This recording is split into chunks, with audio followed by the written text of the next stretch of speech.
بالکل واحد گولڑا۔ تو میں نے کہا کہ میں پیر صاحب آیا ہوں یہاں پہ، تو مجھے کوئی پیغام دے دیں جو میں چنیوٹ والوں کو دے دوں۔ تو پیر صاحب نے کہا چنیوٹ میں آپ جائیں اور جا کر توحید بیان کریں کہ ان درگاہوں کا، اولیاء کا، پیروں کا، فقیروں کا، صوفیاء کا پیغام کیا ہے۔ پیر نصیر الدین صاحب نے پیغام دیا، وہ میں آج تک پہنچانا چاہتا ہوں۔ پیر صاحب لکھتے ہیں کہ کس سے مانگیں کہاں جائیں کس سے کہیں، اور دنیا میں حاجت روا کون ہے۔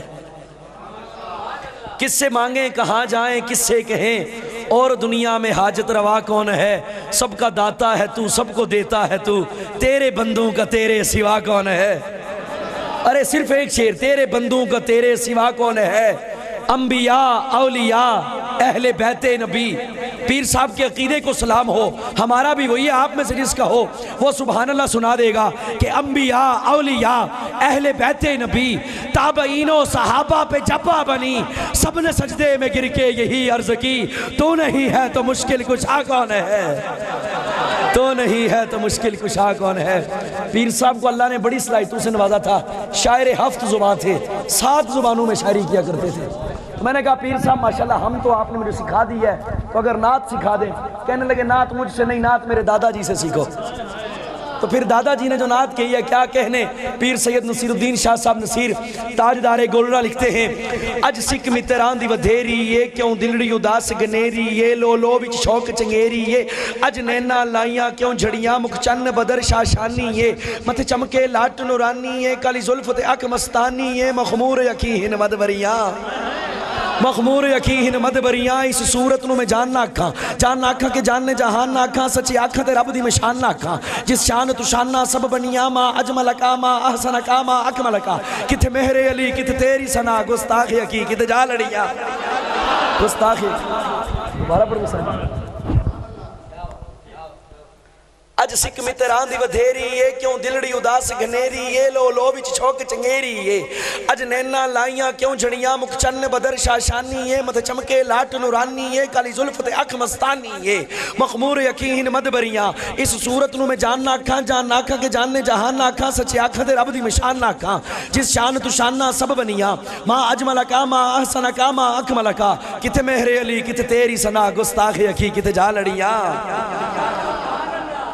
اور جب ذکر حبیب خدا کرنے کو شیخ سعدی نے قلم اٹھایا، فارسی ادب کا اتنا بڑا نام کہ کیا کہیں، کہ جنہوں نے اخلاقیات جیسے موضوع کو استاد جی گلستان اور بوستان میں بند کر دیا اور دنیا آج بھی پڑھتی ہے اور ششدر و حیران رہتی ہے۔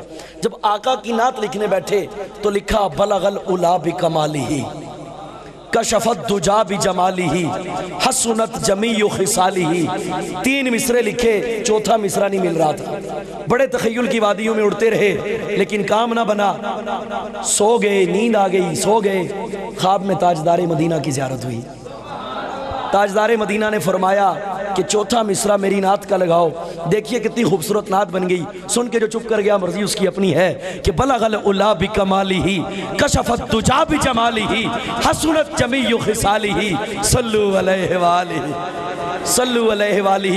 اور حسنت جمیع خصالہ کو جب قاسم العلوم والخیرات حضرت مولانا قاسم ننوتوی نے لکھا تو کہا امیدیں لاکھ ہیں لیکن بڑی امید ہے یہ کہ ہو سگانے مدینہ میں میرا شمار، جیوں تو ساتھ سگانے حرم کے پھروں، مروں تو کھائیں مجھے مدینے کے مور و مار۔ اور آقا جہاں کے سارے کمالات ایک تجھ میں ہیں۔ سکن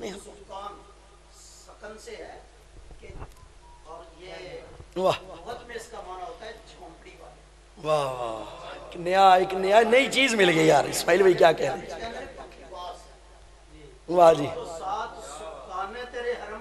واہ واہ واہ سبحان اللہ۔ جیوں تو ساتھ سکانے سکانے حرم کے پھروں، مروں تو کھائیں مجھے مدینے کے مور و مار۔ اور آقا جہاں کے سارے کمالات ایک تجھ میں ہیں، تیرے کمالات کسی میں نہیں مگر 2-4 حسنت جمیع خصالی۔ اور پھر دوسرے موقع پہ کہیں لکھا کہ سب سے پہلے مشیت کے انوار سے نقش روئے محمد بنایا گیا، پھر اسی نقش سے مانگ کر روشنی بزم کونوں مکان کو سجایا گیا۔ اور جب فرزند سیالکوٹ قلندر لاہور حضرت اقبال کو کہا گیا کہ نعت، تو آپ نے لکھا آقا لو بھی تو قلم بھی تو تیرا وجود الکتاب، گنبد آبگین اے رنگ تیرے محیط میں حباب، عالم آب و خاک میں تیرے ظہور سے فروغ، ذرہ ریگ کو دیا تو نے طلوع آفتاب، شوکت سنجر و سلیم تیرے جلال کی نمود، فقر جنید و با یزید تیرا جمال بے حجاب۔